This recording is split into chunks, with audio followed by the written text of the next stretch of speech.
The Play Action podcast is fueled by Picasso's Pizza, where every night is pizza night.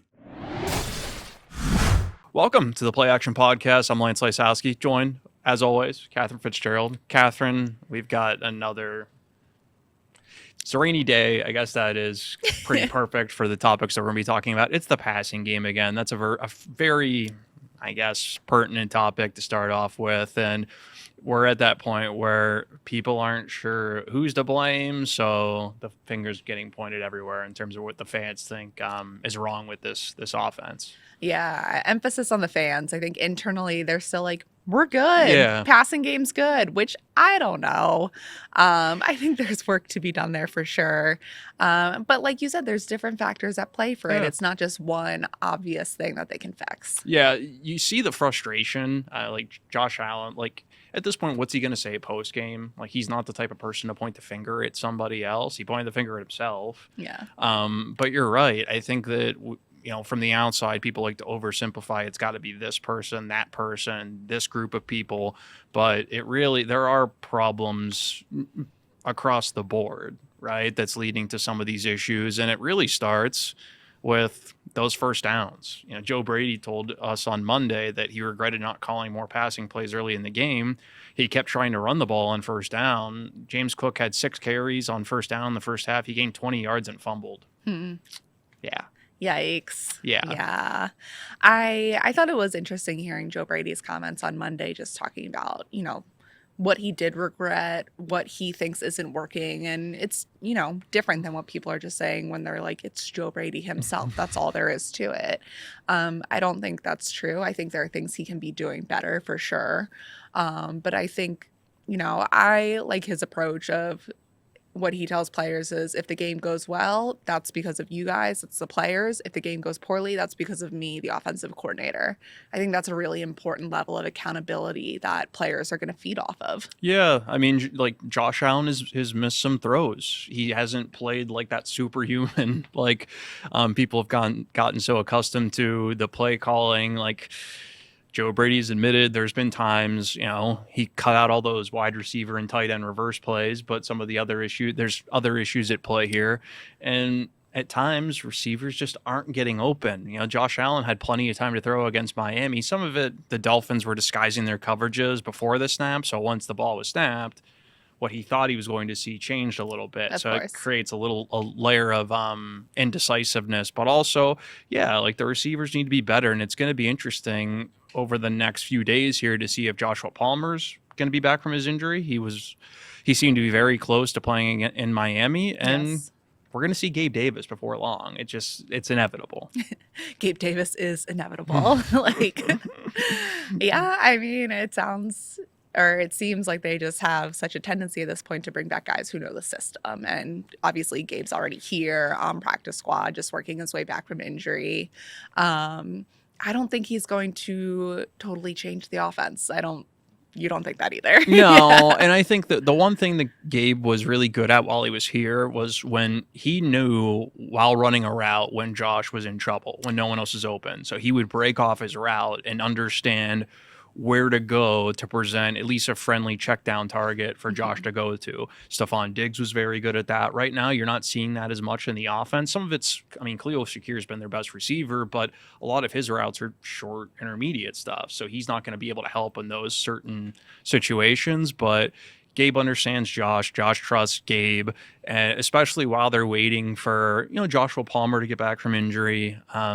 I think they're still trying to figure out the roles for Elijah Moore and Curtis Samuel. Plus, there's just been so much talk about Keon Coleman. I understand some of the criticism, but I think some of it is also like he's not exactly being put in a position to succeed when it's just a bunch of back shoulder throws. Like it's not just one person. I just think that he's an easy target for criticism because of where he was drafted and the expectations coming in and the other players that the Bills could have selected instead of him. And that's an unfair situation for him to have to deal with, but it's one that's going to follow him until he realizes his potential. I would agree with that. I think all those factors kind of amplify the criticism of him. I was a little raising my eyebrows at Sean McDermott's comments about him, where, he was asked point blank if he's getting the effort he needs from Keon, and he didn't say yes. Instead, he was saying that Keon knows when he's not getting the right effort. And I think that's very telling that this is a conversation they've had a few times, it sounds like. Yeah, the consistency has been his problem since he entered the league. He's still young. He's, Oh, yes. and I know that people are tired of excuses, but the fact of the matter is he was a raw prospect coming into the league, and it was going to take time. And I understand the frustration on those plays where, people are focusing in on him not finishing a block or him not running the rest of his clear out route. But still, I think that there's problems across the board here. And this is going to be interesting this week, Katherine, because they're facing another defense that's pretty good, that is going to watch that Miami tape, and they're going to say, we're going to force you to throw the ball, prove that you can do it. Or are the Bills going to be up for that challenge? I think especially as they are trending to be without Dalton Kincaid. Tough. I don't know that they're up for that challenge. I mean, it's just not going to look as pretty as it looked against Kansas City, against other teams where we thought they had it figured out. He is so important to when Josh Allen is at his best or has been at his best this season. A lot of that is Dalton Kincaid running these routes that he's getting open against linebacker. Like, who's going to create that matchup problem for defenses? You need that. Dawson Knox and Jackson Haas are very good blockers, but they're not the same yards after catch threat as Dalton Kincaid. Joe Brady acknowledged after that Atlanta game that he didn't do a very good job calling the game once he found out that Dalton Kincaid wasn't going to play. So how does he respond? Who steps up in this game? I would like to see Elijah Moore involved a little bit more because, no pun intended, but he has speed. He's been a downfield threat in his career, a veteran guy who he had consecutive seasons of 100-plus targets in Cleveland. This is a guy who's played a lot of football. He's somebody that I think, if used the right way, can really help them. Defense. That. We, in between takes, we were talking about how some of this feels repetitive of things we've talked about earlier this year just because of what the team is presenting in that situation. And I feel like we've talked about injuries on defense a lot, but we have to keep talking about it. Yeah, especially in the way that they lost the game in Miami, getting beat the line of scrimmage. Miami was able to run the ball very effectively. Some of that was missed tackles, but also like their offensive line controlled the game. A big part of that, Katherine, of course, are injuries. Joey Bosa played, but he played with a huge cast on his hand. He can't be as effective. So you're writing about this topic in the Buffalo News for the Thursday paper. It'll be online, of course, late Wednesday, early Thursday. But how they're managing this, I mean, that defensive line looks so good against Kansas City. They lose Michael Hoyt. They might get a reinforcement this week, or maybe multiple. TJ Sanders is going to practice. Yes, they Sean did McDermott, open his 21-day window. So, of course, that is a notable addition. It'll be interesting to see how he helps them.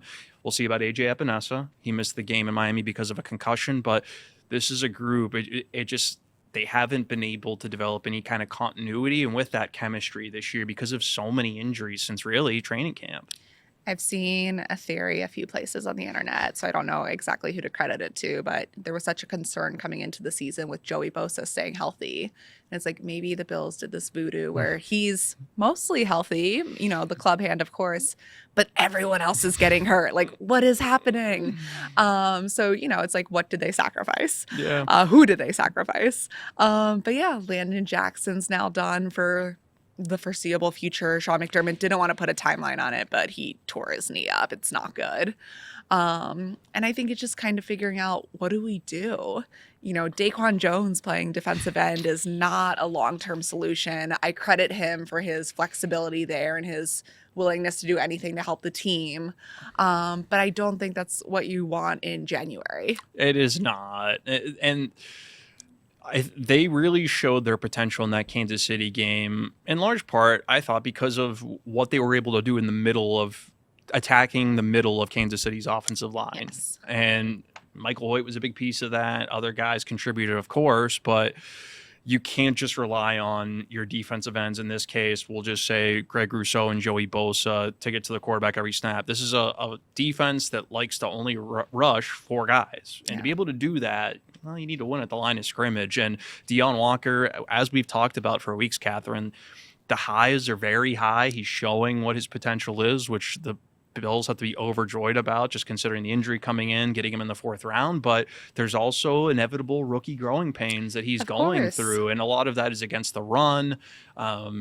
And it might not be noticeable, of course, that he's the one at fault sometimes, but he is, and that's okay. He's got to learn from it, but you're relying on him. Jordan Phillips, I thought, played a pretty good game in Miami, all things considered. So, yeah, they are digging deep into their depth. Fedarian Mathis played a little bit against Miami. We'll see if they bring anybody else in this week, but, I mean, they had more guys in for tryouts this week at edge rusher just to try to find somebody who can come in and help this defense. It is... again, just to be talking about this over and over, I feel for them. These injuries are nuts.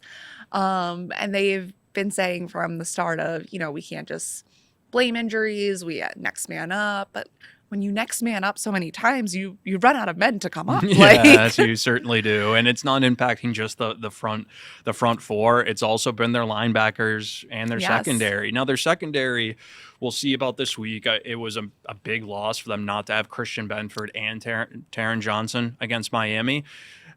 At safety, Jordan Poyer, there's been some good moments, but there's been some missed tackles as well. For me, Katherine, I think the focus, I know Jay Skursky's going to write about this week, is at linebacker. Terrell Bernard just hasn't looked the way that we're accustomed to seeing him look.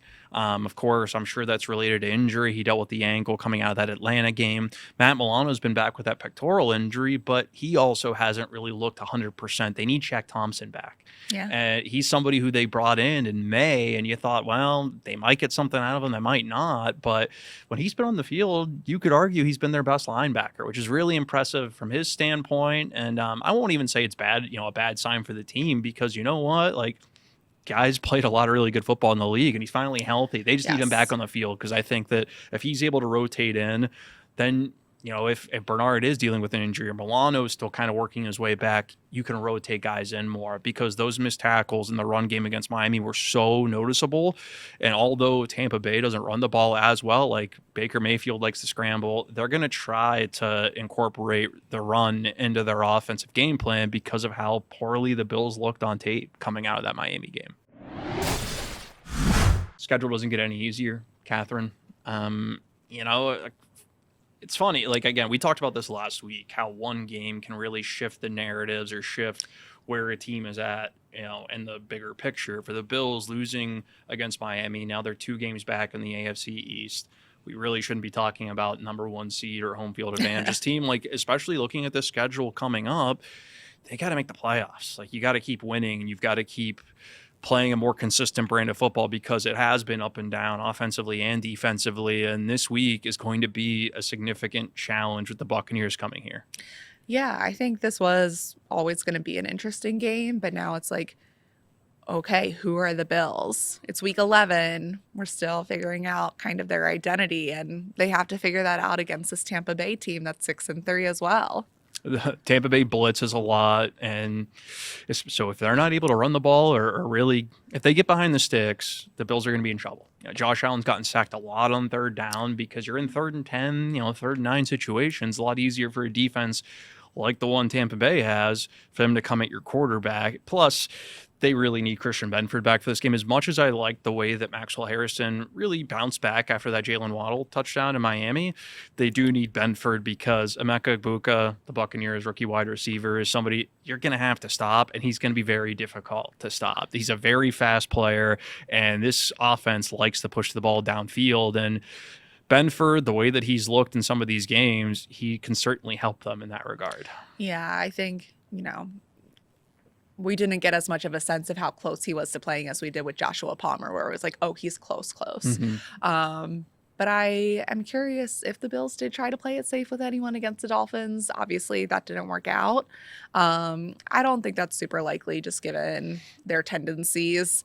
But Christian Benford, he's someone that they're going to want back for sure. Yeah, Taron Johnson's probably, I would say he's probably ahead. You would think he'd be ahead. He had that on-field workout. It seemed like he was probably close to playing in that game. So even him coming back would be a big boost. I think Cam Lewis has played really well, aside from, he told me, it's been one missed tackle for him. I think that he's really stepped up and played really consistently throughout the last couple of weeks. But, you've got Cole. I think that you can focus in on so much of the issues, but I think one of the silver linings to this defense, Katherine, the last couple of weeks, really since the bye, has been the play of Cole Bishop. Yes, I think the way he has stepped up and just his consistency has been really critical to this team. He had that big interception against the Dolphins. That's his second of the season. Just the way he stepped up. I don't know. I think back to talking to his high school coach where he was like, yeah, we threw him into the fire as a freshman and look at what he was by senior year. It takes time. In this case, it's not going to take a 4-year thing that it did in high school, obviously. And he proceeded a lot during that time.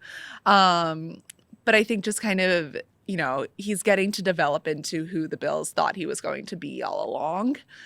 He just has had to do that publicly, and that's hard. I don't think it's a coincidence that he's played much, much better, more consistently since Jordan Poyer stepped into the lineup, because Poyer, with his knowledge of the defense and experience, takes a little bit off of Cole Bishop's plate. Yes. And especially when it comes to run angles or even in the pass. So I just think I think the coaching staff has done a nice job of finding ways to allow Cole Bishop to use his speed and his they put him close to the box. They moved him back. And to his credit, he has been very decisive, and he's made some plays. And because this is a secondary that wasn't making enough plays on the ball earlier in the season. Now you're starting to see more turnovers, and a couple, when it comes to his in particular, it's not like the defensive line really created that turnover opportunity. Right. Against Kansas City, Joey Bosa pressured Mahomes, and Maxwell Harrison got I wouldn't say an easy interception, but he had to throw it into double coverage. Yes. In this case, Bishop makes a really nice play. So it's just, this is going to be a pretty interesting couple of weeks, because not only do you have Tampa Bay, then they go to Houston on a very quick turnaround. They don't have CJ Stroud yet. See what happens there. That would make a pretty significant difference in the way that Houston can attack them. But then you've got Pittsburgh. That's on the road, not an easy one. They're going to have New England on the road in December, which we'll see if it gets flexed to Monday night. These December schedule makers, it's so many. Hey, at least they have to give us some notice, right? Yes. More so just even A, the flex, but B, just going to Cleveland in December. Yeah. Pittsburgh late November. Give me a Miami in December again. Not that, me personally is the way they make the schedule, obviously. But yeah, these next couple of weeks are going to tell us a lot, I think, about this team.